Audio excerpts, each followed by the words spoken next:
안녕하십니까, 김기용 변호사입니다. 제가 오늘 여러분들에게 2022년 올해 마지막 10월 변호사 모의 시험 기록형과 사례형에 대해서 해설을 해드리려고 합니다. 이번 문제를 보니까 제가 객관식 문제도 봤는데, 객관식 문제는 굉장히 지엽적이고 이론적이고 학설을 묻거나 이런 것들이 많이 출제되었는데, 사례형과 기록형 시험에서는 그런 거는 없었던 것 같습니다. 전체적으로 문제가 되게 깔끔하기도 했습니다. 그런데 이제 좀 형소법 주제에 있어서는 지엽적인 것도 좀 있고, 기존에 이미 변호사 시험에서 출제된 것도 중복해서 또 출제되기도 했고 그렇습니다. 어쨌든 제가 먼저 사례형을 여러분들에게 설명해 드리려고 합니다. 제가 답안도 같이 올릴 건데 답안이 조금 분량이 좀 많습니다. 그런데 여러분들에게 실제 시험에서 그 분량에 다 맞춰서 다 쓰라는 건 아니고요. 절대 아닙니다. 그건 아니고 기본적으로 여러분들이 이번 문제를 이해하는 데 필요한 범위에서 답안을 작성해서 올립니다. 그러니까 여러분들이 실제 시험에서는 그 답안에 있는 것들을 다 쓴다기보다는 요약해서 필요한 부분을 기재하시면 될 것 같습니다. 자, 바로 시간을 아끼기 위해서 바로 시작하도록 하겠습니다. 자, 형사법 답안 방법에 대해서, 형사법 답안을 도대체 어떻게 쓸 것인가에 대해서 제가 좀 설명을 해드리려고 합니다. 많은 분들이 다 이미 여러분들에게 설명을 많이 했을 텐데요. 제가 가장 중요하게 생각하는 것은 형사법에서 법조문을 기재하는 것이 아주 좋다고 생각합니다. 사례형이든 기록형이든 마찬가지입니다. 여러분들은 변호사 시험이죠. 법조인을 뽑는 시험입니다. 그리고 형사법은 당연히 제형법정주의에 따라서 법이 있어야 합니다. 그래서 여러분들의 사례나 기록에서의 문제의 시발점은 반드시 법이 되어야 합니다. 물론 모든 법조문을 다 쓰라는 건 아닙니다. 그러나 여러분들이 답안에서 법조문을 쓴다면 참 많은 장점이 있어요. 자, 봅시다. 불이탈을 대비할 수 있습니다. 특히 형소법 같은 경우에는 법조문만 가지고서 답안을 작성하는 경우가 굉장히 많이 있습니다. 그렇기 때문에 여러분들이 평소에 공부를 하실 때 법조문을 찾아보고 법조문을 이해하고 이런 연습들이 아주 많이 필요합니다. 여러분들이 좀 귀찮죠? 많이 귀찮을 겁니다. 그래도 그렇게 찾아보는 노력을 들이시면 그것들이 여러분들의 내공을 쌓게 해주기 뿐만 아니라 실제 시험에서 불이타가 나왔을 때 여러분들의 답안을 채우는 데 아주 큰 도움을 줍니다. 그리고 두 번째는 구성 요건이나 어떤 문제의 소재를 대체하는 효과가 있습니다. 자, 여러분들이 답안에서 문제의 소재나 서론, 결론 부분을 써야 되냐 말아야 되냐 고민이 많을 겁니다. 쓰자니 너무 시간도 적고 그리고 또 쟁점이 아주 많죠. 그래서 또 안 쓰자니 찝찝하고 그런데 또 이런 문제의 소재나 이런 것들을 안 쓰게 되면 사실 답안을 딱 봤을 때 어떤 서론, 본론, 결론이 없게 되기 때문에 좀 뭔가 논리적이지 못하다 이런 인상을 좀 줄 수가 있어요. 그런데 여러분들이 이런 것들을 쓰는 건 좋은데 이런 것들을 어떻게 써야 될지 모르겠다 했을 때는 법조문을 기재하는 것이 아주 큰 도움이 됩니다. 어떻게 보면 구성 요건이나 문제의 소재를 대체하는 효과가 있는 거예요. 구성 요건은 당연히 법조문에서 오는 거잖아요. 그죠? 그러니까 법조문을 쓰면 이런 것들을 어느 정도 대체할 수 있습니다. 그리고 현실적으로 답안 분량을 채우는 데도 도움이 됩니다. 물론 여러분들이 너무 쓸 게 많다, 아는 게 많다 그러면 오히려 법조문을 썼을 때 오히려 답안 분량을 뺐을 수도 있겠지만 기본적으로 답안에 어떤 걸 써야 될지 모르겠다 라고 할 때는 법조문을 쓰면 됩니다. 그리고 또 트리거 효과라고 있습니다. 여러분들이 어떤 답안을 작성할 때 처음에 시작이 굉장히 막막할 때가 있어요. 아, 이거 도대체 뭘 쓰지? 라고 할 때, 그럴 때는 법조문을 쓰는 겁니다. 법조문을 쓰다 보면 여러분들의 답안 작성에 시발점이 되기 때문에 그 이후에는 좀 더 쉽게 쓸 수 있어요. 그래서 법조문을 쓰는 것이 확실하게 트리거 효과가 있습니다. 그래서 요거부터 쓰게 되면, 법조문부터 쓰게 되면 여러분들이 답안을 쓰는데 훨씬 더 자신도 모르는 사이에 수월하게 답안을 쓸 수 있어요. 그리고 법조인을 선발하는 시험이기 때문에 답안 인상이 굉장히 좋아집니다. 법조문이 많이 들어가면 답안에 당연한 거겠죠. 어쨌든 법조문을 꼭 쓰는 습관을 들여라. 이건 사실 전부 다 쓸 수 있다. 그건 아닙니다. 전부 다 써라. 무조건 써라. 그건 아닌데요. 여러분들이 평소에 답안을 작성하실 때 법조문을 조금 더 기재하는 그런 습관을 들이는 것이 좋습니다. 그래야지 실제 시험에서 필요한 법조문을 작성할 수 있게 됩니다. 쓸 수 있게 되는 거죠. 자, 사례형 시험에서 목차를 구성하는 방법은 사실관계별로 구성하거나 아니면 행위별 그리고 당사자별로 구성하는 방법이 있습니다. 이 세 가지 형태로 사용하게 되죠. 근데 이것은 뭐 일률적으로 말할 수는 없고 여러분들이 문제를 보시고 그것에 적절한 것을 찾아가시면 됩니다. 이건 좀 연습이 필요하겠죠. 자, 그리고 이제 사례와 기록 시험에서 목차는 기본적으로 조판검이라고 생각합니다. 우리가 보통 문학 판검 이런 식의 목차를 많이 쓰는데요. 여러분 시험에서 이렇게 쓰기에는 시간도 적고 그리고 공간도 많이 없습니다. 특히 여러분 시험을 제가 보니까 논점이 매우 많습니다. 이 많은 논점을 다 쓰기도 벅찬데 이걸 문학 판검 이런 식으로 쓰기는 좀 곤란하다라고 생각합니다. 그래서 여러분들이 아까 말했죠. 법조문을 기재하면 아주 좋다. 법조문을 먼저 기재하시고 그리고 나서 판례를 쓰시고 그리고 검토, 사안에 포섭을 하시면 되겠습니다. 이런 식으로 기본적으로 목차를 잡는다라고 생각을 하십시오. 그래서 제가 여러분들에게 나눠드리는 답안이나 앞으로 교재는 대부분 이 목차를 따르게 됩니다. 물론 뭐 100%다 그런 건 아니겠지만 어쨌든 기본은 이렇습니다. 자, 이건 넘어가고요. 자, 일단 문제를 먼저 같이 보겠습니다. 사례 1입니다. 제 1문 문제를 보시는데요. 아이고, 죄송합니다. 자, 문제를 보실 때 여러분들이 키포인트를 체크를 하시는 것이 좋겠죠. 이번 문제를 보니까 이번 문제는 쟁점별로 다 나눠놨습니다. 출제자가 쟁점별로 딱딱딱딱 떨어지게 나눠놔서 사실 여러분들이 쟁점을 파악하는 데는 그다지 어려운 문제는 아니었던 것 같습니다. 자, 다 읽지는 않을 거고 필요한 부분은 읽겠습니다. 어음을 할인해 주기 위해서 아무런 물품 거래 관계가 없음에도 공급받는 자를 X회사 명의로 하는 물품 공급 계약서를 작성하였다. 허위 계약서 작성한 거죠. 뭐 허위 계약서 작성한 게 사문서에는 무형 위조를 처벌하지 않으니까 이것은 별 문제가 없습니다. 좀 더 보겠습니다. 그 다음에 이제 이 허위 물품 공급 계약서를 증거로 첨부하여 X회사를 상대로 물품 대금 청구 소송을 제기하고 그리고 대금 지급 의사 없이 계약을 체결한 후 납품받은 물품에 대금을 지급하지 않는다며 A를 수사기관에 고소하였다. 자, 뭘로 고소한 겁니까? 내용을 보니까 사기죄로 고소한 거죠. 사기죄. 예, 사기죄로 고소를 했습니다. 그러나 갑은 소송 과정에서 물품 공급 계약서의 작성 경위가 드러날 것으로 생각되어 우리가 항상 많이 나오는 거죠. 범행 발각의 두려움. 자, 중지미수가 아니라는 거. 그리고 그 소송을 취하하고 고소도 취하하였다. 자, 소송을 취하했으니까 기수인지 미수인지가 문제될 것이고 고소도 취소했으니까 이것이 무고죄의 기수가 되는지도 문제가 될 겁니다. 자, 소송 사기죄는 미수범 처벌 규정이 있죠. 그런데 무고죄는 미수범 처벌 규정이 없습니다. 그것도 여러분들이 비교해서 보시면 됩니다. 자, 이 부분을 보시고 혹시 여러분들이 어음을 할인해 주기 위해 이렇게 됐어요. 이 말이 좀 이상합니다. 요거는 약간 원래 판례 사항과 다른 문구인데 출제자 분께서 살짝 오해하지 않았나라는 생각이 들어요. 왜냐면 어음을 할인해 주기 위해서 이런 식으로 계약 관계를 만들면 안 됩니다. 어음을 할인해 주기 위해서가 아니라 사실은 갑이 여기 뭐죠? 갑이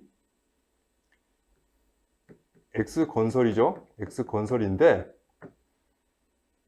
물품 공급 계약서를 작성해서 X건설로부터 어음을 받아서 사실은 갑이 이거를 제3자을 뭐 이런 사람한테 주고서 어음을 할인받아서 돈을 받으려고 그러니까 자금을 확보하기 위해서 한 실제는 이런 사안입니다.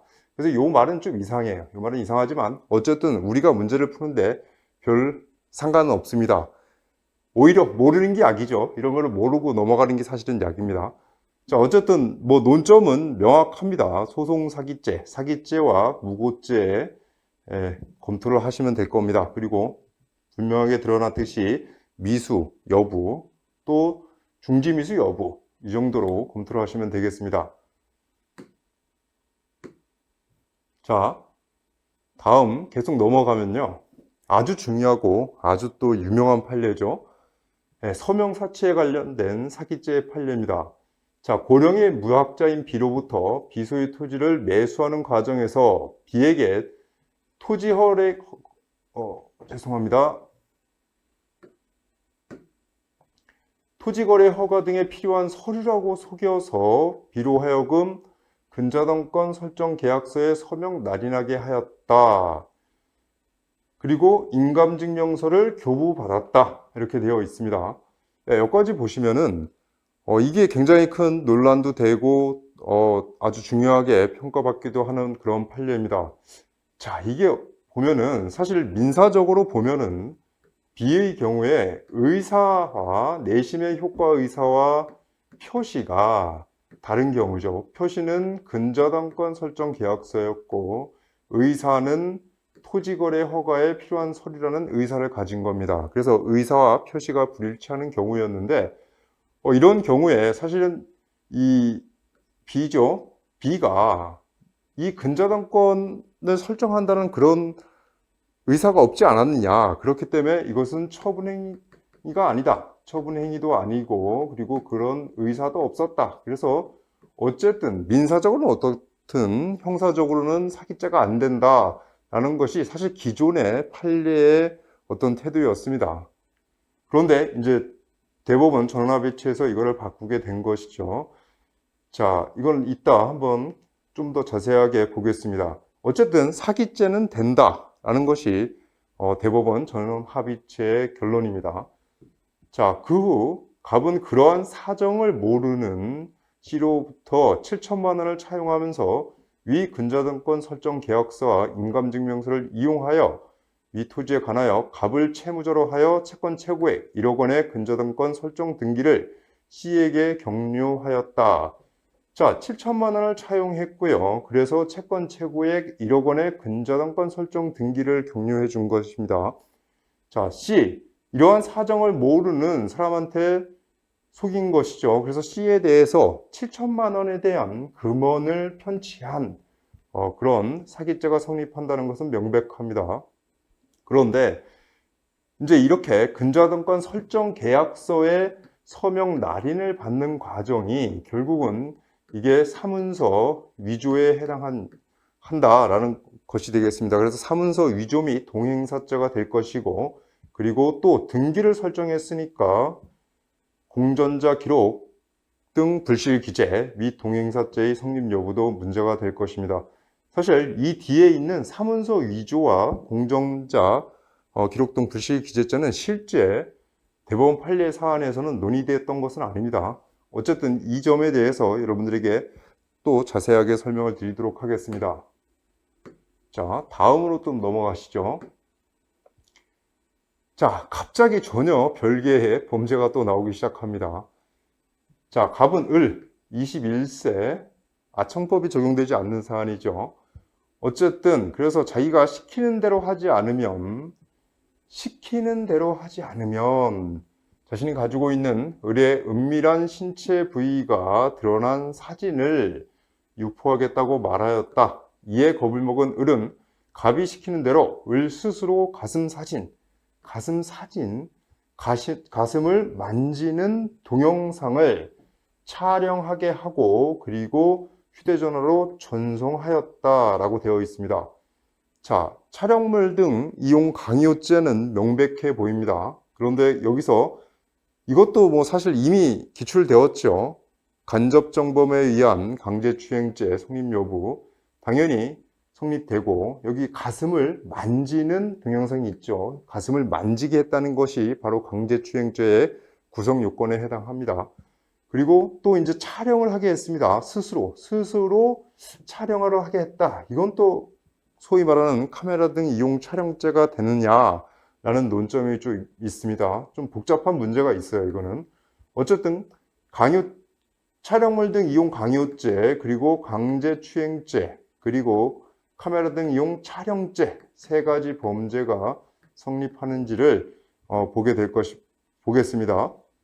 자, 다음에 넘어가면은 현금 카드를 주면서 100만 원을 인출해 오라고 하였는데 을은 300만 원을 인출하고 그런 다음에 200만 원을 임의로 사용했다.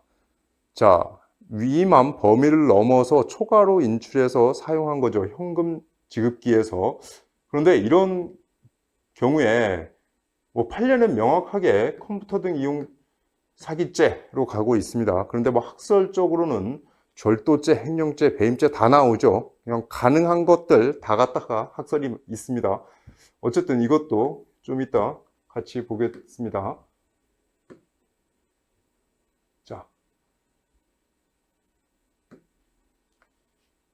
자, 이제 좀 더 보시면 신문기자 병은 전혀 다른 사례네요. 어쨌든 돈을 뜯어내기로 마음먹고, 이게 사실 이 사례에선 굉장히 중요한 문구입니다. 돈을 뜯어내기로 마음먹고, 그리고 어쨌든 뭐 공사하자에 대해서 신문에서 보도할 것 같은 태도를 보였다. 이에 갑의 보도로 말미암아 어쩌고저쩌고 해서 염려하여 보도하지 말아달라는 취지로 현금 5천만 원을 병에게 교부하였고 병은 이를 수령하였다. 여기까지 보면은 이게 무슨 죄가 될까라고 했을 때 공갈죄, 그리고 두 번째로는 배임수재의 가능성도 있겠죠. 배임수재. 자, 계속 가보겠습니다. A는 병에게 돈을 교부한 지 한 달 지날 무렵 병을 괘씸하게 생각하여 경찰서에 병을 고소하였다. 이 부분도 매우 중요한 문구가 됩니다. 자, 고소를 받은 경찰관 정은 K로부터 검거하라는 지시를 받고 형사 알고 있는 병에게 전화를 걸어 형사들이 나갔으니 무조건 튀어라라고 알려주었고 그리고 도망갔다. 자, 이건 명백하게 직무유기와 그리고 범인 도피가 될 겁니다. 자, 이런 직무유기와 범인 도피의 문제가 나오면요, 당연히 범인 도피죄만 성립한다라는 것이 여러분들의 답안에 기재되어야 하겠죠. 자, 이거는 둘 중에 무엇이 될지의 문제인데, 이런 문구를 어떤 사안에서 딱 픽스해서 주어진 문구들이 있어요. 픽스해서 주어진 문구들이 있는데, 예를 들어서 뭐 공모하여 뭐 이런 문구들이 있습니다. 이것도 마찬가지입니다. 돈을 뜯어내기로 마음먹고, 즉 고의가 뭡니까? 고의가 공갈의 고의로 범행을 했다는 겁니다. 그리고 밑에 보면은 병은 괘씸하게 생각하여 고소하였다. 사실 공갈을 안 당했으면 줄 생각이 없었다는 거겠죠. 그러니까 배임수재나 배임증죄는 해당하지 않는다. 그래서 이거는 구성요건이 공갈죄가 된다라는 식으로 결론을 내리면 됩니다. 이 사안은 이런 문구가 만약에 없다라고 한다면 사실은 배임수재로 갈 수도 있는 사안이죠. 그러나 이런 문구가 있기 때문에 명백하게 공갈죄로 가야 되는 사안입니다. 여러분들이 사례를 푸실 때 정말 키가 되는 문구들이 있습니다. 자, 이제 갑. 이번 사안의 문제는 갑에 대해서는 행위별로 나누는 것이 맞습니다. 아까 제가 처음에 그 사실관계를 나눠서 보여드렸잖아요. 그렇게 나눠서 보여드린 이유가 바로 행위별로 딱딱 구별되게 이 문제를 만들었기 때문입니다. 그렇기 때문에 이 문제는 갑의 행위별로, 뭐 어떤 구성요건적 행위가 아니라 전체적인 행위별로 하면 됩니다. 그래서 갑은 처음에 일단은 허위 물품 계약서를 가지고서 한 것, 아까 말씀드렸죠. 사기와 무고의 문제가 된다. 자, 소송 사기, 법원을 기망하여 판결로 상대방으로부터 재물 재산상의 이익을 편취한다. 즉 기망의 상대방은 누굽니까? 법원이지요. 법원. 그렇기 때문에 소송 사기의 실행의 착수가 소재기시가 되는 겁니다. 피기망자가 법원이니까 당연히 어떻게 됩니까? 소장에 송달은 필요가 없겠죠. 왜냐면 상대방한테는 소장을 보여줄 필요가 없어요. 피기망자가 법원이기 때문에 법원한테만 접수하면 되는 겁니다. 그러니까 이런 식의 판례가 나오는 거죠. 그리고 판결 확정 시에 기수가 된다라고 되어 있습니다. 명백하겠죠. 다만 이제 여러분들이 같이 정리하실 건 지급 명령이 확정된 경우에도 기수가 된다. 나중에 사실 청구이의 시적 한계를 적용을 안 받아요. 왜냐하면 지급 명령은 기판력이 없기 때문에 그런 경우라고 할지라도 어쨌든 지급 명령이 확정되면 기수가 된다라는 판례를 같이 정리하시면 되겠습니다. 그리고 아까 발각될 것이 두려워서 소를 취소하고 고소도 취소했다라고 되어 있죠. 자, 범행 발각에 대한 두려움, 우리가 명백하게 이것은 판례가 중지미수라고가 아니다. 이것은 사회 통념상 범죄 완수함에 장애가 될 때, 이런 문구는 그냥 여러분들이 기계적으로 기재하시면 될 것 같습니다. 사실 중지미수의 문제는 학설을 쓸 일은 앞으로 사례 문제에서 거의 없다고 보여요. 거의 대부분 이런 식으로 중지미수는 사안에서 살짝 물어보는, 곁들여서 물어보는 그런 방식으로 출제될 가능성이 높기 때문에 여러분들이 이 정도 문구 가지고서 판례에 따라서 결론을 내리면 됩니다. 자, 그래서 소송 사기는 어쨌든 소는 취하했지만 소를 접수했죠. 그러니까 착수를 했습니다. 그래서 소송 사기는 미수가 될 것이고요. 그리고 무고죄.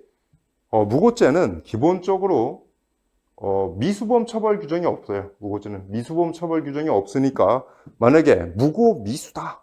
무고의 실행에 착수했지만 기수에 이르지 않았다. 그렇게 만약에 해석을 한다면은 이 경우에는 무죄가 되는 겁니다.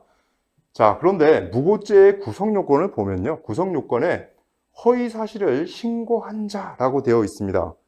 만약에 여러분들이 이런 것들을 잘 모른다고 할지라도 법조문만 보더라도 여러분들이 눈치껏 쓸 수가 있는 거죠, 사실은. 허위 사실을 신고한 자라고 되어 있지 않습니까? 그렇기 때문에 당연히 허위 사실의 신고가 수사기관에 도달되었을 때, 접수했을 때죠. 그때 이미 기소가 되는 겁니다. 기소가 됐고, 어떻게 고소했습니까? 사기죄로 고소했죠. 그러니까 당연히 무고죄의 기소가 되는 것이고요. 이런 판례 있죠. 고소장을 되돌려받아도 기수다. 어쨌든 신고했으니까. 양 범죄는 당연히 실체적 경합 관계죠. 왜요? 전혀 별개잖아요. 소장 제출한 거, 그리고 신고한 거, 그거는 전혀 별개의 행위니까 당연히 실체적 경합 관계에 해당합니다. 네, 명확한 논점이에요. 이거는. 자, 두 번째 갑의 행위는 근저당권 편취 관련입니다. 아까 그 유명한 대법원 판례죠. 이거는 여러분들이 사실은 너무 유명한 판례라서 구태여 시험에 날까라는 생각도 있지만 그래도 여러분들이 난다면은 쓰기가 쉽지는 않습니다. 그렇기 때문에 문구를 여러분들이 잘 기억해 두는 것이 좋을 것 같아요. 자, 처분행위와 처분의사가 있어야 합니다. 근데 처분행위, 법률적인 행위를 한다면 당연히 그 법률 효과를 인식하고 해야 되지 않는가라는 의문이 있을 수 있죠. 그런데 법원은 뭐라고 합니까? 자기 또는 부자기, 어떤 행위입니다. 행위가 직접 재산상의 손해를 초래하는 경우, 즉 서명하고 날인하는 행위, 그 행위 자체로 처분행위가 된다라고 합니다. 어떤 사실상의 행위 자체가 처분행위로 보는 것이죠. 그래서 처분의사는 뭡니까? 어떤 법률 효과를 인식한다는 의미가 아니라 그 처분행위의 결과를 인식한다는 의미가 아니라, 즉 근저당권을 설정하게 된다, 이런 인식은 필요 없다는 거죠. 자기 또는 부작이라는 그 행위를 인식하면 되는 겁니다. 즉 서명 날인을 인식하면 되는 것이죠. 어떻게 보면은 기존에 있는 어떤 법적인 인식과 이런 것에 대해서 다 없애버리고 사실상의 행위를 가지고서 처분행위와 처분의사를 넓혔다라고 볼 수 있겠습니다. 자, 조금 더 가면 이 사례에서는 일단 근저당권을 설정하게 해서 편취한 것이죠. 그러니까 그럴 때 이익이 뭐냐? 재산상의 이익이 판례는 부동산 시가 범위 내, 이건 당연하겠죠. 채권 최고액 상당이라고 합니다. 즉 실제 채무가 7천만 원이지만 채권 최고액이 1억 원이기 때문에 1억 원에 대한 사기죄, 재산상 이익이 편취한 것이다. 이렇게 보고 있습니다. 즉 담보로 사용하는 이익을 편취했기 때문에 채권 최고액 상당 1억 원이라고 보는 것이죠. 인감증명서는 당연히 재물입니다. 판례가 있죠. 당연히 재물이고 뭐 이게 중요한 논점은 아닐 겁니다. 어쨌든 자, 이 부분 배임과 횡령과 사기에 있어서 특경법을 적용하는데 매우 의미가 있고 여러분들의 시험에서 솔직히 좀 낫죠. 기존에 이미 기출도 됐고요. 그래서 제가 이 부분은 근저당권 관련 어떤 특경법을 적용하는 이익이죠. 그럴 때 배임, 횡령, 사기 이렇게 되어 있습니다. 이 부분에 대해서는 제가 기록형 강의에서 여러분들에게 한꺼번에 전부 정리를 해드렸습니다. 그러니까 기록형 강의 보십시오. 거기 제가 한꺼번에 정리를 하겠습니다. 그때. 자, 어쨌든 사기에서는 채권 최고액 상당히 피해 금액이다 하고 되어 있습니다. 자, 그래서 비에 대한 사기는 뭡니까? 자기 또는 부자기가 직접 재산상의 손해를 초래하는 행위고 그리고 그거를 인식했으므로 사기죄가 성립하고 그래서 편취한 이득은 담보로 사용하는 이득인 채권 최고액 1억 원 상당이다. 그리고 인감증명서라는 재물도 편취했다. 이렇게 보시면 됩니다. 자, 다음으로 사문서 위조, 간접정범에 의한 사문서 위조죄죠. 서명 날인을 정당히 성립해도, 즉 서명 날인은 B가 찍은 것이 맞다고 할지라도 명의인인 B를 이용하여 서명 날인자의 의사에 반하는 문서를 작성한 경우에 사문서 위조 및 동행서자가 성립된다. 이것은 판례가 있죠. 판례가 뭐가 있습니까? 우리가 종중에서 회의록 같은 거 도장 박았던 그 판례가 있습니다. 그래서 이거를 대법원 판례를 보면요. 이 서명사치 판례에 대한 대법원 판례를 보면은 뭐 소수의견, 반대 의견, 뭐 보충 의견 이런 것들을 보면은 사문서 위조 및 동행사죄가 성립된다라는 뉘앙스로 설치한 부분이 좀 있습니다. 그래서 여러분들 시험에서는 사문서 위조 및 동행사죄는 명백하게 성립한다라는 식으로 결론을 내리시면 됩니다. 그래서 어쨌든 판례도 있고요. 공전자 기록 등 불실 기재 및 동행사 부분입니다. 여러분들 당연히 이거 성립된다고 기재를 하시죠. 그래서 여러분들 시험에서는 당연히 기재된다, 당연히 성립한다 이렇게 하시면 됩니다. 그런데 실제 이 대법원 판례에서는요, 이 서명사치에 대한 판례에서는 사실 이 부분은 논의가 되지 않았어요. 이 부분 사문서 위조하고 공전자 기록 등 불실 기재. 왜냐하면 검사가 이 부분을 기소하지 않았습니다. 그래서 검사가 항소심에서 이 부분을 사실 공소사실 추가를 했어요. 그런데 어떻게 됐습니까? 당연히 법원은 허용하지 않죠. 왜냐하면 실체적 경합관계이기 때문에 공소사실 동일성이 없기 때문에 허가가 안 됐어요. 그러니까 법원이 이 부분에 대해서 판단을 할 수가 없었습니다. 그래서 이 부분은 대법원 판례 사안은 아닙니다. 하지만 이런 경우에 이 부분은 사문서 위조가 성립하는 건 문제가 없는데 공전자 기록 등 불실 기재 및 동행사죄는 사실은 성립하는지가 명확하지는 않습니다. 왜 명확하지 않습니까?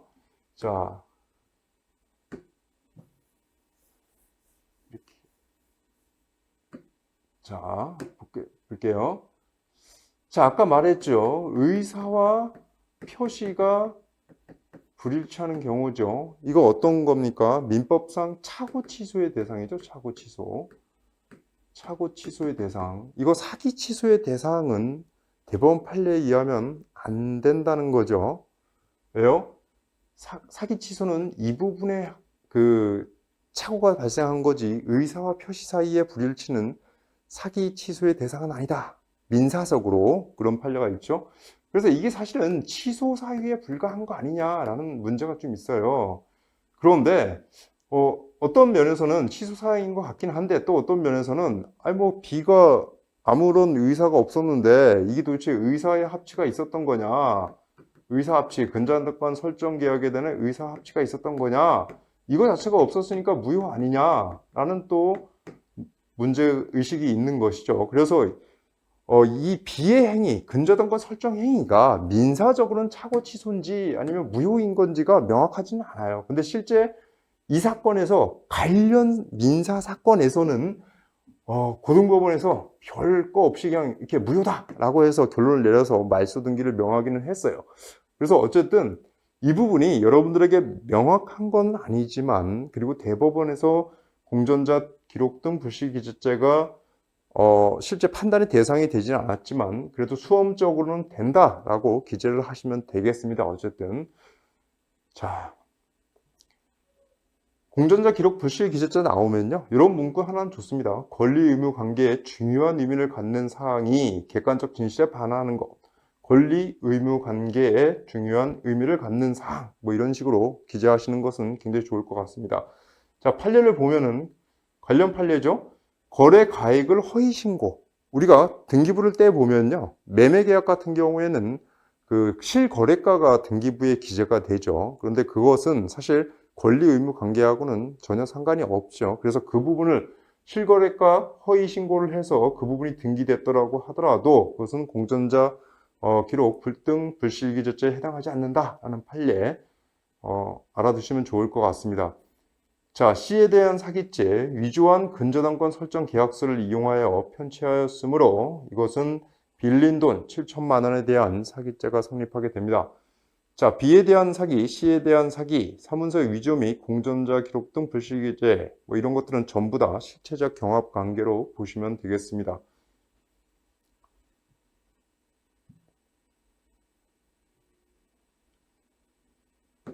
자, 차량물 이용 범죄. 사실 차량물 이용 범죄는 특히 카찰죄, 실무적으로 너무나 많이 발생합니다.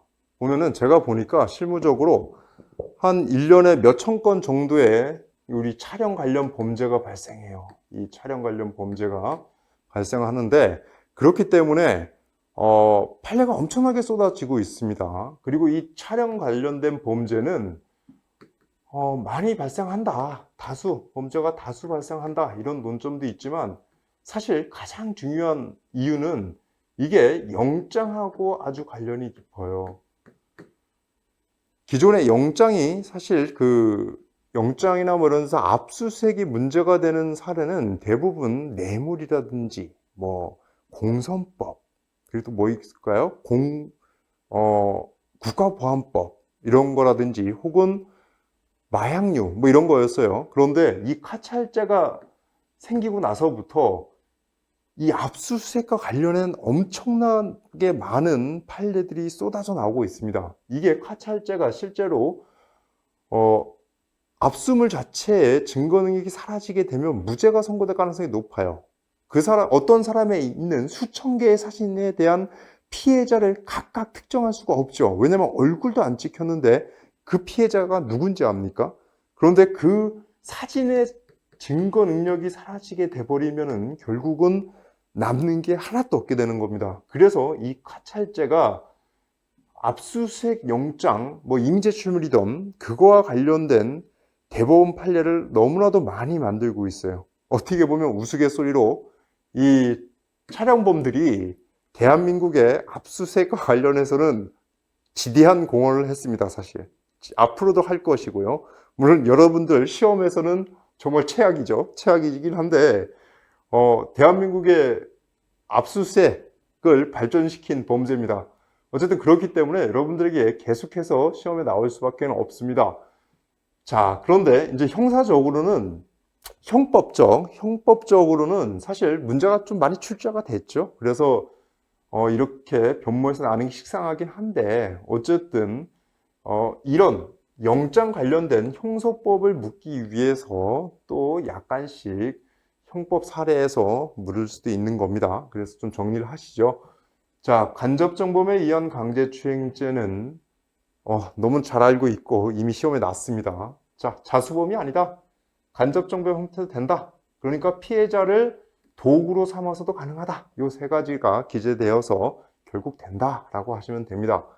자, 강요죄는 당연히 되죠. 촬영물을 이용해서 유포하겠다고 했고, 그리고 시켰습니다. 뭘 시켰어요? 강제추행, 가슴을 만지는 행위를 시켰고, 그리고 촬영하는 행위를 시켰죠.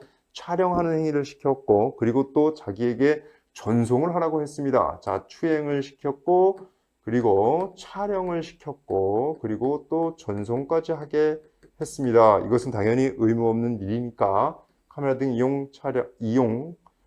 촬영물 등 이용 강요죄가 되는 것이죠. 자, 뭐 된다는 건 별 중요한 건 아닌 것 같고요. 여러분, 재수관계는 상상적 경합으로 보시면 됩니다. 자, 강요의 대상이 뭡니까? 강제추행, 그리고 촬영, 뭐 이런 거죠. 또 경우에 따라서는 공갈도 있을 수 있어요. 돈 달라, 뭐 이런 경우에 전부 다 상상적 경합으로 이유하시면 됩니다. 경우에 따라서 공갈자가 특칙이니까 공갈자만 성립한다, 뭐 이런 식의 논리 구조를 갖는 경우도 있는데, 이거는 절대 해서는 안 됩니다. 이건 실무적으로 맞지 않아요. 실무적으로는 상상적 경합을 하고 있습니다. 그러니까 이건 맞지 않고요. 자, 이제 문제는 사실 이거예요. 이 카찰제, 이게 정말 좀 답답하기도 하고 너무 많이 발생하기도 하는데, 대법원이 계속해서 그 성립의 범위를 넓히고 있어요. 그러니까 앞으로 엄청나게 많은 카찰제가 또 쏟아져 나올 겁니다. 자, 이번 문제를 보면은 자수범이 아니기 때문에 간접정범의 형태로 가능하다라는 것이 기재해야 할 내용입니다. 똑같죠? 강제추행과 똑같은데, 사실 이거는 판례가 있는 것은 아닙니다. 그런데 이것이 된다라고 뭐 법원이 설치한 거는 없어요. 제가 엄청나게 찾아봤는데, 일반론적으로 자수범이 아니므로 간접정범으로 하지 못할 바는 아닌 것 같다, 뭐 이런 식의 하급심 판례가 있기는 합니다. 그러나 이것에 대해서, 이 촬영물에 대해서 자수범이냐 간접정범 형태로 가능하냐, 이런 명시적인 판례 사안은 제가 확인하지 못했습니다. 어쨌든 가능하다고 하시죠. 가능하다고 하면 될 것 같고, 자, 근데 이 사안에서 여러분들에게 중요한 건 사실은 의사에 반하여라는 겁니다. 이 사안 같은 경우는 강제추행, 우리 현저히 반항을 곤란하게 할 정도의 폭행과 협박이 있었죠. 그러니까 이런 경우에는 사실 의사에 반한다고 보여야 할 겁니다. 이런 경우는 별 문제가 없어요, 사실은. 그런데 기망의 경우에 속인 경우, 뭐 돈을 주겠다고 속이거나 혹은 판례 사안처럼 모델을 시켜주겠다고 속인 경우, 이런 경우에도 의사에 반한다라고 볼 수 있는 거냐, 단순히 속인 거에 불과한데 라고 했을 때, 최근에 나왔습니다. 올해 아주 따뜻한 판례죠. 올해 판례가 소위 여러분들이 알고 계시는 위계에 의한 아청법 간음촬영죄, 아청법 그 간음죄, 위계에 의한 간음죄에서 카메라 들고 막 모텔에 가서 자기가 매니저 행세도 하고 또 사진 작가 행세도 하면서 모델을 시켜주겠다고 속인 경우에 판례가 위계에 의한 아청법 간음죄, 이거에 대해서는 뭐 그렇다고 치는데, 이거에 대해서는 어떤 판례가 나온 겁니까? 이거는 이제 그 검사가 공소장을 변경하지 않더라도 해야 된다, 인정해야 된다, 인정할 의무를 설치했던 판례가 되겠고요. 이 판례에서 더 중요한 거는 사실은 이 촬영에 대해서 인정한 겁니다. 즉 뭐를요? 기망당한 경우, 이런 식으로 모델 시켜주겠다고 기망을 당한 경우에도 의사에 반한다고 보아야 될 여지가 충분하다라고 하면서 파기를 했어요. 사실 의사에 반한다는 거는 의사에 반하여, 이게 단순히 속은 거에 불과한데 이거를 의사에 반하여 촬영한 거라고 볼 수 있느냐라는 거에 대해서는 사실 논란의 여지가 좀 있었습니다. 그래서 하급심 판례에서는 사실 기망당한 경우는 해당되지 않는다 라고 설치한 판례가 있어요. 그런데 대법원은 어떻게 했습니까? 당연히 이 사건에서도 아니다, 원심은 아니다라고 했어요. 이게 단순히 속은 거에 불과하고 기망당한 거에 불과하니까 이게 의사에 반하여 촬영한 거라고 볼 수는 없다. 그런데 대법원은 이 경우에도 의사에 반하여서 촬영한 것이다 라고 말을 했습니다. 그래서 중요한 거는 이 사안에서는 폭행 협박이 있었기 때문에 당연히 의사에 반한다 라고 보시면 되겠지만, 나중에 기망의 문제로 의사에 반할 수 있냐? 당연히 속은 것만 가지고서 그럴 때도 가능하다라고 판례가 인정됐다. 이것을 여러분들이 답안에 기재하시면 됩니다. 다만 이제 이 판례 자체가 너무 좀 어린애잖아요. 13살인가 14살인가 뭐 얼마 안 된 그 아동 청소년이었죠. 그렇기 때문에 이걸 인정한 거일 수도 있어요, 사실은. 그런데 어쨌든 판례는 기망당한 경우에도 의사에 반하는 것으로 인정해서 파기한 판례가 있습니다. 자, 이 세 가지 범죄는 기본적으로 상상적 경합으로 하시면 되겠습니다. 사실 이 강제추행죄하고 강요죄는 이거는 상상적 경합이라는 게 명백합니다. 상상적 경합이 명백하고요. 확인 판례도 많이 있어요. 그리고 요 강요죄하고 요것도 촬영죄도 당연히 촬영을 하게 강요한 거니까 이것도 상상적 경합이라는 게 명백해요. 그런데 이제 촬영과 강제추행이 상상적 경합인지는 사실 명확하지는 않습니다. 그러나 여러분들 시험에서는 그냥 상상적 경합이라고 가십시오. 그게 여러분들 시험에서 깔끔하게 정리하는 방식이기도 하고 힘을 좀 빼는, 여러분들의 고생을 덜하는 그런 방식이기도 합니다. 그래서 이런 식으로 한 경우에는 상상적 경합으로 가십시오.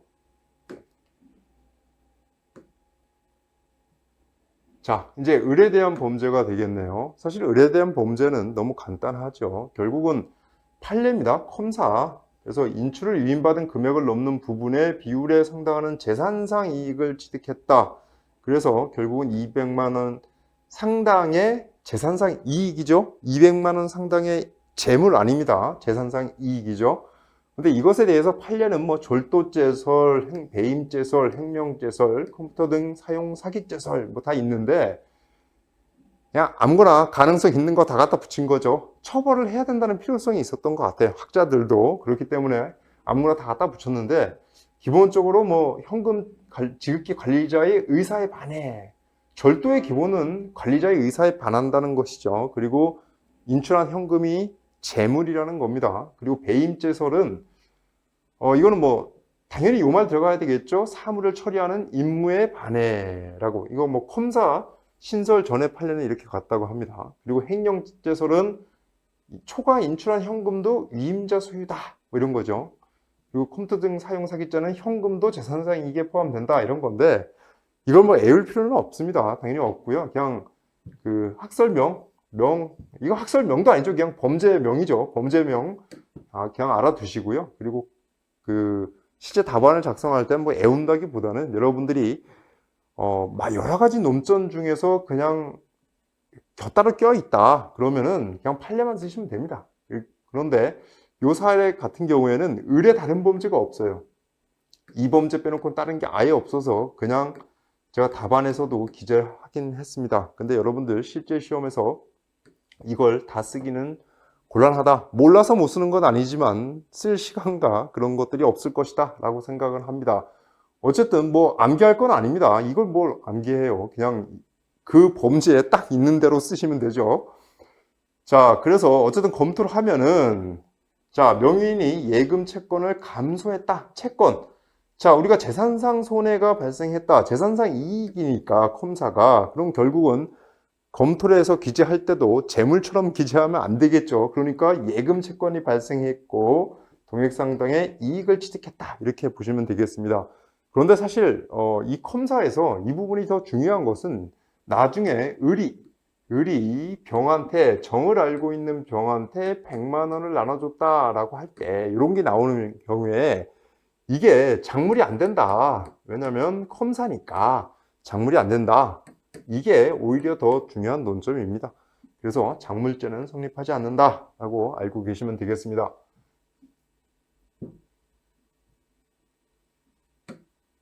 자, 아까 말씀드렸죠. 병의 재책, 신문 기자로서 보도할 것 같은 태도를 보였다라고 하는 거. 설문을 보면 명시적으로 뭐 얘기를 하지는 않았습니다. 그래서 반드시 명시적으로 할 필요는 없다. 명시적으로 얘기하지 않았죠. 내가 뭐 한다? 당연히 뭐 했어요?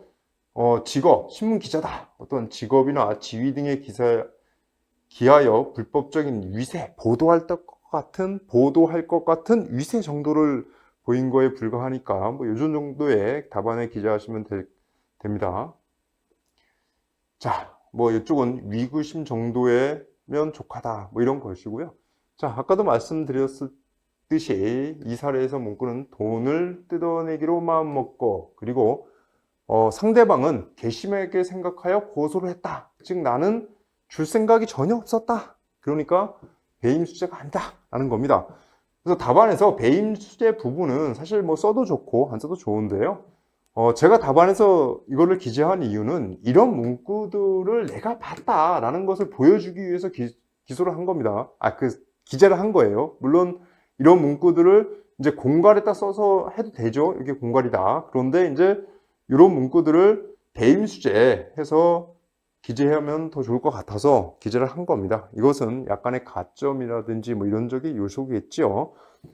자, 이것과 비슷한 거에서 배임 수재는 판례가 없는데 뇌물죄에서 판례가 있습니다. 그래서 공무원이 직무집행 의사 없이 또는 직무 처리와 대가적 관계 없이 공갈한 경우 공갈죄만 성립하고 뇌물죄는 성립하지 않는다. 그러니까 이 사람은 공갈죄 피해자에 불과하고 뇌물공여죄가 성립하지 않는다라는 명시적인 판례가 있고요. 그거에 대해서 배임수재도 동일하게 보면 될 겁니다. 사실 실무적으로 보면은 돈을 준 사람 입장에서는 이 공갈의 피해자로 주장하는 경우가 아주 많습니다. 왜냐하면 공갈의 피해자로 주장하면 자기는 처벌을 안 받잖아요. 그래서 실무적으로 이렇게 공갈의 피해자로 주장하는 경우가 아주 많기 때문에 이럴 때는 이제 입증을 많이 해야 되겠죠, 검사가. 어쨌든 기본은 공갈이고 배임수재는 조금 곁다리로 써서 기재하시면 좋을 것 같습니다. 이런 식으로 기재를 하시면 전체적으로 여러분들이 이 사례에 대해서 정확하게 알고 있구나, 정확하게 사안을 파악했구나 라는 것을 그 채점자가 알 수 있을 뿐만 아니라 여러분들이 사안을 포섭하는 과정도 보여드릴 수 있습니다. 자, 이제 다 끝난 것 같은데. 정의 남았네요. 자, 이거는 뭐 솔직히 말씀드리면 범인도피와 직무유기죄의 경우에 자기 범인도피죄만 성립하고 직무유기죄는 성립하지 않는다라고 하는 거죠. 그래서 요거는 요 말이 되게 의미가 있어요. 위법 상태가 범인도피 행위 속에 포함되어 있다. 직무유기에 위법 상태가 포함되어 있기 때문에 그러니까 따로 성립하지 않는 것이겠죠. 자, 그래서 요 말을 이제 당연히 쓰셔야 되고, 뭐 이 사례를 풀면서 이 얘기를 요 관계를 안 쓰면은 이건 도대체 쓴 게 없는 거죠. 근데 이런 것들이 바로 이제 법조문의 필요성이 있는 겁니다. 여러분들이 이걸 범인도피로 쓸 때 그냥 사안의 경우 명백하게 범인도피와 직무유기죄가 성립한다. 그런데 범인도피죄만 이렇게 범인도피와 직무유기의 구성요건에 해당하는데 범인도피죄만 성립한다 라고 기재하기에는 뭔가 좀 없어 보이잖아요. 그럴 때 이제 쓸 가장 좋은 것이 사실은 법조문이에요, 법조문. 그래서 여러분들이 법조문을 답안지에 기재하는 것이 습관화되면 좋다는 겁니다. 뭐 법조문 기재하시고 법조문 한 줄 기재하시고, 그리고 사안에서 정의에게 범인도피죄가 성립한다 한 줄, 그리고 직무유기죄 한 줄, 그리고 법조문 한 줄, 일응 직무유기죄의 구성요건에 해당한다 또 한 줄, 일응 해당한다 한 줄. 그러면은 4줄 썼죠? 그런 다음에 이제 요 관계 한 2줄, 뭐 3줄, 2줄 정도 되겠죠? 이렇게 쓰시면 딱 답안에서 기재할 분량이 나오는 겁니다. 그래서 법조문은 여러분들이 기재하는 버릇을 들이세요. 여러분들이 조금 쓸데없다라고 보일지라도 기재하는 버릇을 좀 들이는 것이 좋습니다. 답안에서 만약에 이거 법조문을 싹 빼놓고 요거만 쓰면 뭔가 횡하기도 하고 뭔가 이 사람이 잘 모르는 것 같은 느낌도 들어요. 솔직히 말씀드리면 채점자 입장에서. 그런데 법조문이 딱 기재되어 있으면 이런 느낌이 좀 듭니다. 그러니까 인상을 좋게 만들 수 있는 것이죠. 그러니까 꼭 기재하는 버릇을 들이십시오.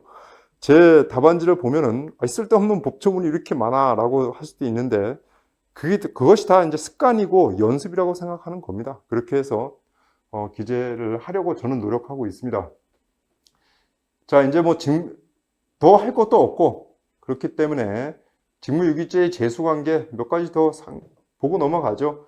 위계 공무집행 방해죄도 똑같죠. 어퍼가 처리를 하는 기한문을 한 사건에서 똑같이 봤고요. 그리고 증거인멸죄도 마찬가지입니다. 오락기 변조기판 돌려준 경우 그때도 마찬가지로 증거인멸죄와 위계 공무집행 방해죄만 성립한다 하는 것이고, 허위 공문서 작성죄의 경우에는 나눠야 되겠죠. 위법사실에 은폐 목적이 없는 경우, 은폐 목적이 없는 경우에는 의외로 직무유기죄는 따로 성립하는 겁니다. 왜냐하면 별개라는 거죠, 별개. 은폐 목적이 있는 경우, 오히려 은폐할 목적으로 한 경우에는 직무유기죄는 성립하지 않습니다. 왜냐하면 은폐 목적으로 했으니까 두 개가 같이 포함돼서 이루어진 것이다, 이렇게 보는 것이죠. 그래서 이거는 따로 정리하면 되겠습니다. 자, 이제 형소법으로 넘어가면 되겠습니다.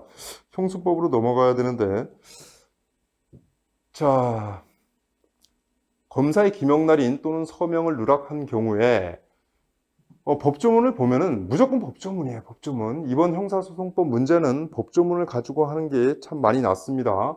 자, 공무원이 작성하는 서류에는 뭐가 있어야 돼요? 기명날인 또는 서명을 해야 된다. 형사소송법 57조 제1항. 아주 의미 있는 그런 조문이 되겠습니다. 물론 이 문제에서. 그런 다음에 검사는 공소 제기를 뭘로 해야 돼요? 공소장으로 해야 된다. 254조 1항. 그런데 검사의 공소장은 그럼 뭐냐? 당연히 공무원이 작성하는 서류에 해당하기 때문에 서명 날인 또는 해야 된다. 서명 날인 또는 서명을 해야 된다. 이게 바로 이제 법의 근거죠. 법의 근거. 효과는 뭐냐? 없으니까 이 법조문을 위반한 거 아니냐? 그럼 위반하면 뭐예요? 공소제기 절차가 법률의 규정에 위반한 것이다 라는 것이죠. 그래서 327조 2호죠. 2호. 그래서 공소기각 판결을 해야 된다. 그런데 추후 보완 가능하다. 왜냐면 이거를 안 된다고 하면은 공소기각 판결한 다음에 검사가 다시 또 추가 기소를 해야 되니까 피고인도 피곤해, 이게 사실은. 자기가 여기서 공소기각 판결 받으면 뭐예요? 다시 기소할 건데. 그러니까 공소 제기한 검사가 공소 제기한 검사죠. 공판 검사 말고. 당연하겠죠? 추후 보완 서명을 하면 된다. 그래서 공소 제기가 그럼 유효해진다라는 것이고요. 항소심은 이렇게 얘기했어요. 원칙적으로 제1심에서만 이러한 추후 보완이 허용된다. 이렇게 했는데 대법원이 그건 아니다. 그 말은 아니다. 항소심은 된다. 이렇게 했죠. 이런 것 같은 경우는 이제 객관식 문제에도 나올 가능성이 있을 것 같습니다. 그런데 법원이 요구할 필요까지는 없다. 네가 알아서 해라. 그걸 왜 법원한테 의무를 지우냐. 그건 네 사정이다. 라는 거죠. 그래서 요구할 것까지는 아니다. 라는 것이 법원의 판례입니다.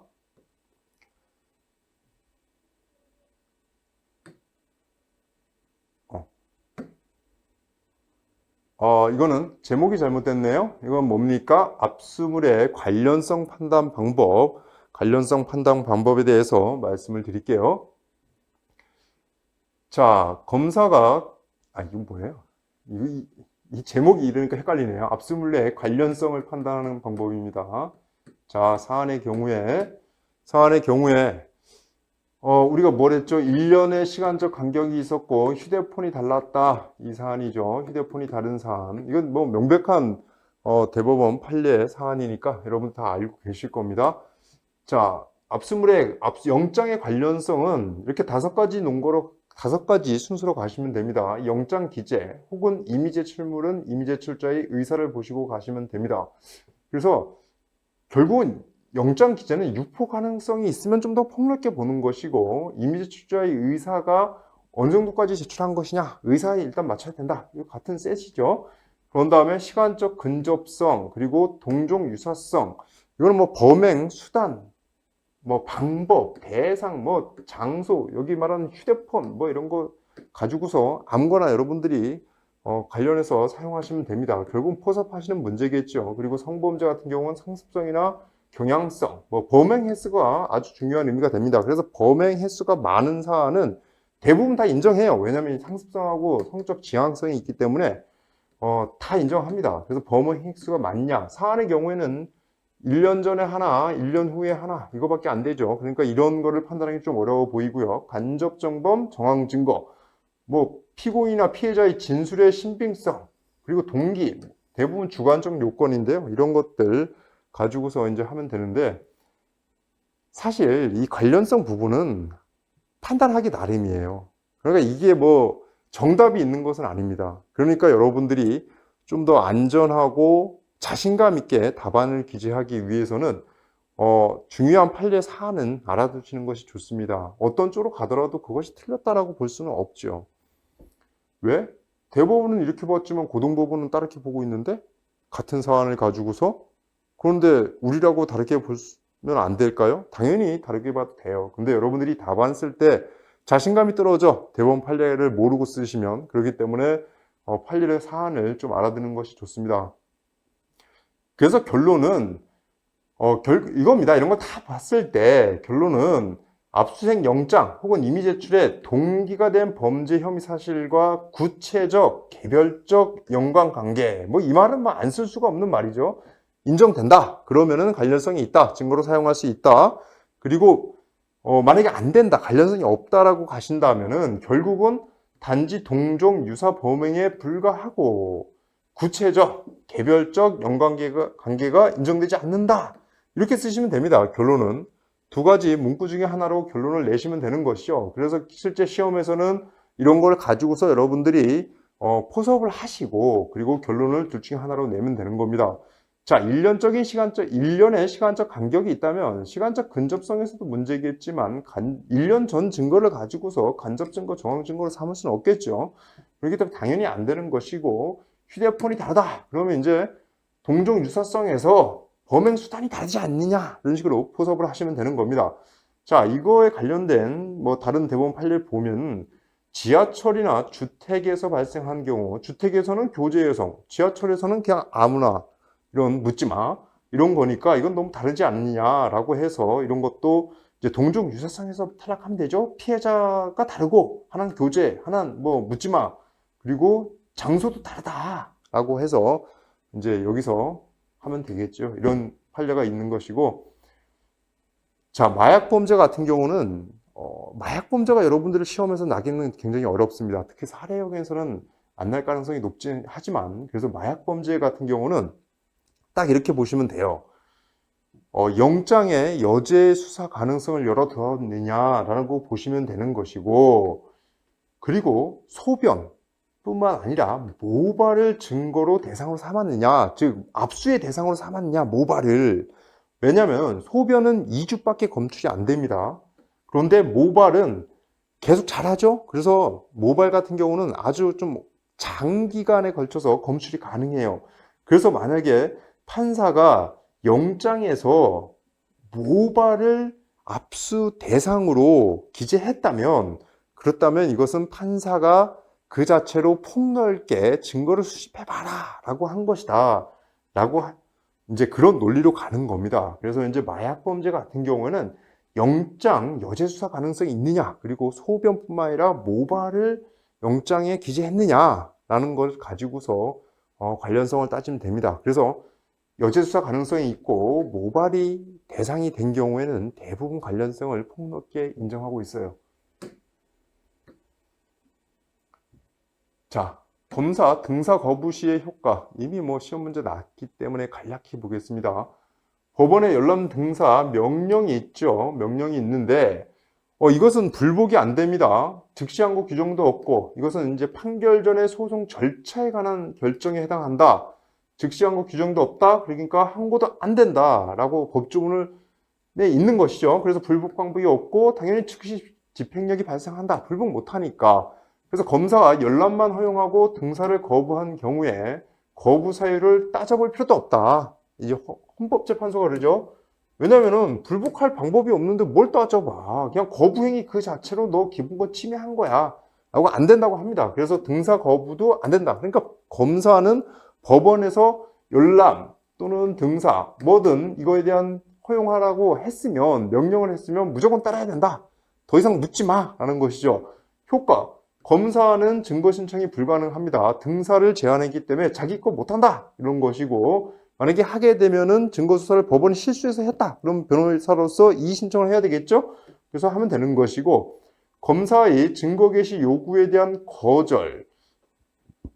뭐 변호인 측에서 현장 부재, 심신 상실들의 어떤 이런 주장을 했을 때 검사도 개시 요구를 할 수 있잖아요. 그런데 이거에 대해서 검사에 대해서 나도 거부하겠다. 네가 안 했으니까 라고 할 수 있는 겁니다.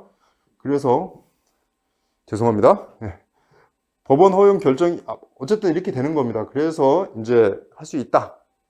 그런데 이제 헌법 소원도 가능해요. 헌법 소원도 가능한데 사안에서 문제 자체가 형사소송법상의 효과를 논하라고 했지 않습니까? 그러니까 이제 형법 소원 같은 경우는 여기서는 쓸 필요가 없다라고 판단이 됩니다. 자, 증인신문 시 법원의 조치에 대해서 설명을 드릴게요. 피고인의 태정후 증인신문 조문에 있으니까 되는 것이고요. 그런데 이제 문제가 이제 돌아오면은 진술의 요지를 고지해야 된다. 이런 거는 이제 형사소송법에 있으니까 쓰시면 됩니다. 그런데 이제 문제는 변호인이 없는 피고인을 태정한 경우 그럼 어떻게 할 거냐? 법에 있으니까 무조건 다 증거능력 인정할래? 그건 아니다. 실질적인 반대 신문 기회가 없으므로 위법하고 증거능력 없다. 어쨌든 네가 해봤자 증거능력은 없다. 다만 이제 피고인이 책문권 포기 의사를 명시하면 위법이 치유된다라고 하고 있습니다. 이 책문권이라는 것은 소송 행위에 대한 이의를 제기하는 것이죠. 문제가 있다라는 것, 그런 걸로 포기하면 된다라는 것이 이제 판례의 입장인데요. 그 다음에 이제 중개시설 또는 차폐시설 관련해서 자, 형사소송법이 중개장치 또는 가림시설을 설치할 수 있다라고 해서 형사소송법 165조의 2에 있습니다. 그래서 이거를 쓰시는 건 당연한 거고요. 그런데 이제 문제가 있어요. 문제가 본 범죄는 자, 어떤 범죄예요? 강제추행, 그리고 촬영물 이용, 강요, 그리고 또 뭐예요? 촬영죄잖아요. 촬영죄인데 이게 전부 다 성폭법상의 3호부터 5호까지의 범죄예요. 그런데 성폭법에는 또 별도로 중개장치를 이용해서 할 수 있는 규정이 있습니다. 이 범죄가 전부 다 여기에 해당합니다. 그렇기 때문에 결국은 법원은 형소법 규정에 따라 할 수도 있는 것이고 성폭법 규정에 따라서 할 수도 있는 겁니다.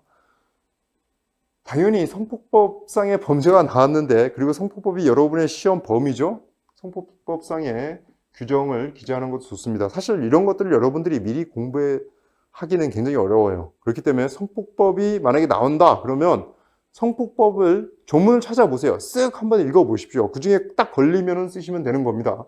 굉장히 조문이 많이 있습니다. 피해자를 위한 조문이 많이 있기 때문에 처음부터 애우거나 이걸 공부하신다기보다는 문제 나오면 그때 찾아봐라. 조문은 무조건 찾아보십시오.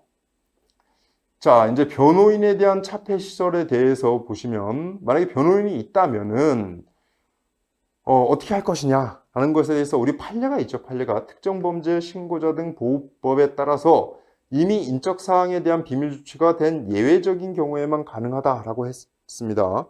그런데 이 법조문만 쓰는 것은 좀 이상한 겁니다. 왜냐하면 성폭법은 특정범죄 신고자 등 보호법의 특정 범죄가 아닙니다. 그러니까 성폭법은 이 규정이 적용되지가 않아요. 그런데 이것만 가지고서 답안에 기재하면 그건 좀 이상하죠. 그런데 성폭법 범죄는 특정 범죄는 아니라서 직접 적용은 안 되지만 23조가 준용하고 있습니다. 이런 별도의 준용 규정이 있기 때문에 이 규정을 적용할 수 있는 범죄입니다. 그래서 이 사안에서도 이미 인적사항에 대하여 비밀조치가 이루어진 경우 예외적으로 가능하다라고 하시면 됩니다. 자, 신뢰관계에 있는 자의 동석, 형수법 보시고 조문 기재하시면 되시고, 결국은 이제 동석을 하게 할 수 있다. 그리고 예외적으로 13세 미만이라든지 이런 경우에는 해야 한다. 이 조문 있는 거 그대로 기재하시면 됩니다. 자, 이 문제는 사실은 성폭법이 들어가기 때문에 여러분들이 실제 답안에 써야 될 것들이 되게 많이 있어요. 성폭법을 빼버리면 논리적인 일관성이 전혀 없게 되는 문제도 발생합니다. 그런데 이 문제는 제가 보기엔 출제자가 성폭법을 몰랐던 것 같다. 성폭법의 규정 자체를 간과하고 출제한 것 같아 보이긴 합니다. 어쨌든 정확한 논리적인 구조는 이겁니다. 자, 이제 1문이 끝났네요.